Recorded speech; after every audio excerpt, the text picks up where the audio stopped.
we're ready for rabbeting our top and bottom pieces for our finger joint box. So I have the rabbeting bit here on the router table, and there are going to be 2 steps of setup that you will probably have to do for rabbeting the bottom and the top of your box. But you will need to set up the fence and the height of the cut of the bit.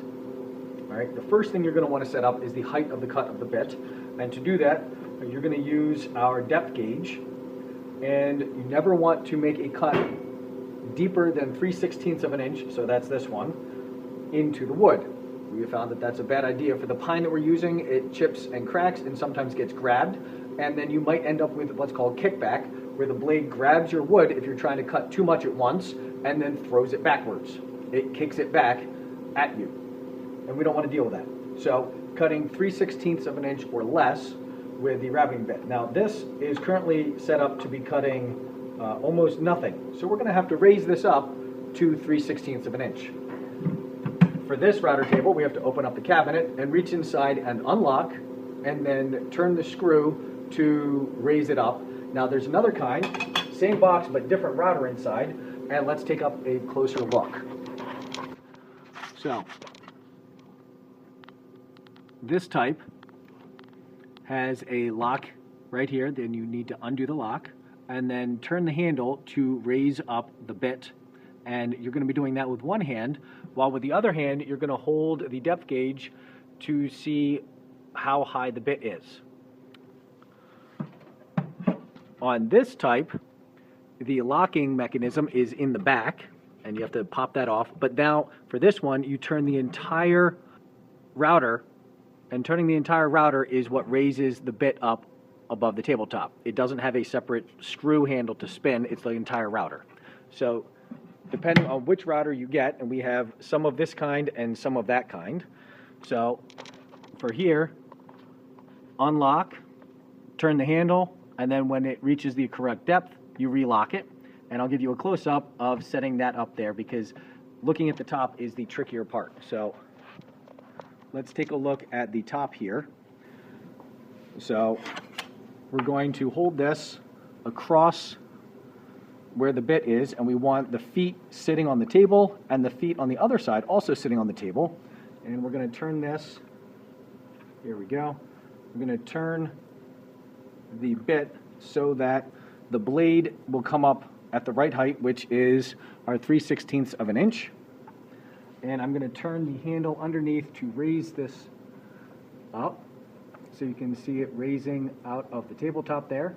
But I want to stop raising as soon as it gets to the underside of 3/16 of an inch.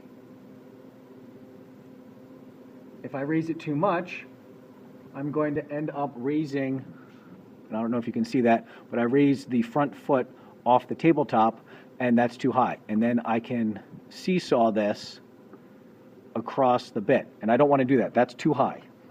So I need to lower that back down so that all the feet are touching on both sides. There. Once I have the appropriate height, then I can relock the clasp in there.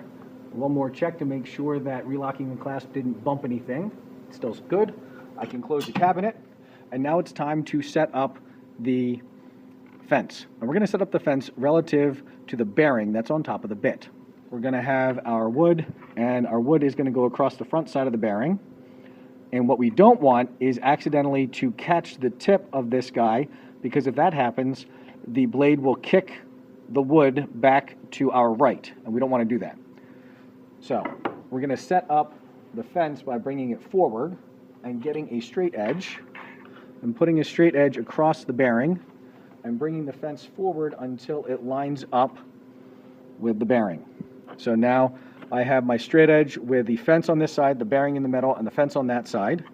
And then my workpiece is going to slide along the fence, and this cutting edge is going to come out from the fence, slice off exactly 3/8 of an inch sideways and 3/16 of an inch up off the side of my workpiece, and create a rabbet.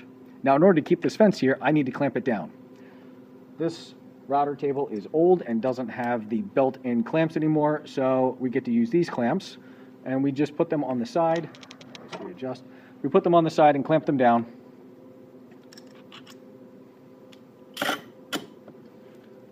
turn the screw handle and do that on both sides, and then we're ready to go.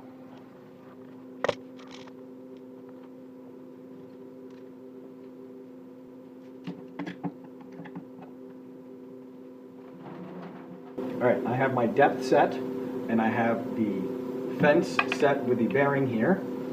So I can take my workpiece, put it against the fence on the right side. Notice the arrows on the tabletop, so the workpiece is always going to start on the right side and go to the left side of the table, because we want to be moving in the opposite direction from the way the bit is spinning. So this cutting edge is going to be spinning towards us, and we have rotation marked here.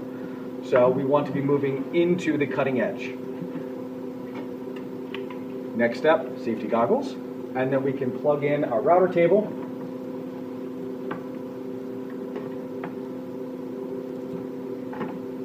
And make our cut going. We're going to start with going along the grain, and then we're going to spin this around and go with the grain again, and then we're going to go across the grain and then across the grain, and we're going to do that for both the top and the bottom. And I've chosen for my demo piece this guy with a giant knot that's already cracking in the middle, because that won't last for you guys, and I would like this to be something that it lasts for you guys.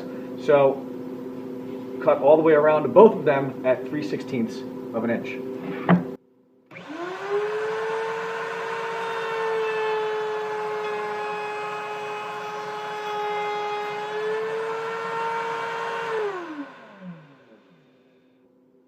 All right, notice relatively smooth, straightforward cut along the grain, and now we have a sharp edge thanks to this high-speed bit that's spinning here.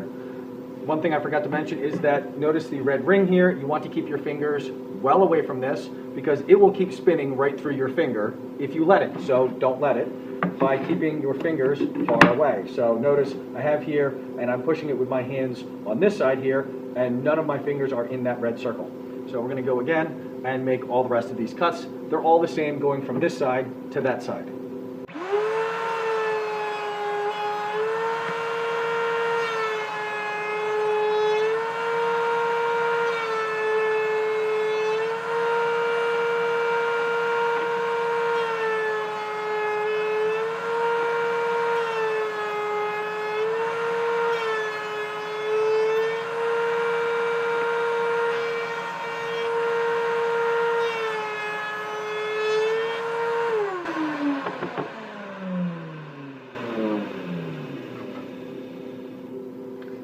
We've done 1 3/16 inch rabbet on both the top and the bottom.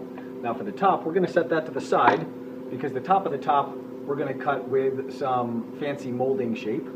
For the bottom, however, we're going to raise the bit up to be 3/8 and then make another cut to cut deeper in where we have already cut. So unlock, turn the screw, use depth gauge to 3/8.